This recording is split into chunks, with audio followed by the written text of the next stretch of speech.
It's awesome to work with women who are undergoing a cancer treatment. The difficulty with women with breast cancer is that they didn't do anything wrong. 1 in 8 women in America get breast cancer, and it's a very humbling and amazing experience to work with these women who are very motivated to get cancer-free. The first visit when I see a patient is to help them understand their cancer. I mean, they hear the words, "you have cancer," on the phone.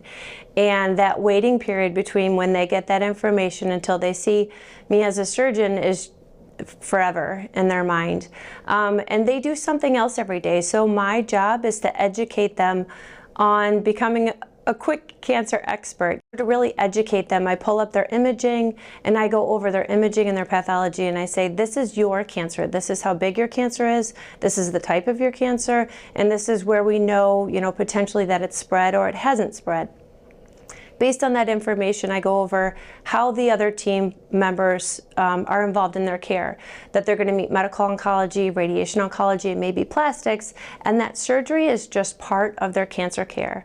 I'm a big visual person, so I start with their mammogram. I think it's easy to just see, and then actually I have the drawings that I provide, and I say, okay, your cancer's here, it's this big.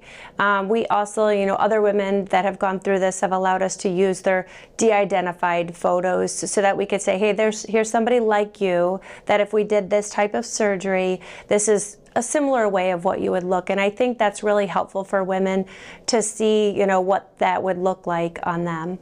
To hear these women and their take on life is really inspiring. They say, these little things that I worried about so much don't really matter. They really look at the big picture. They say, Doc, I'm putting my health as a priority. And just the motivation behind these women as they become cancer warriors and survivors, that's the best part.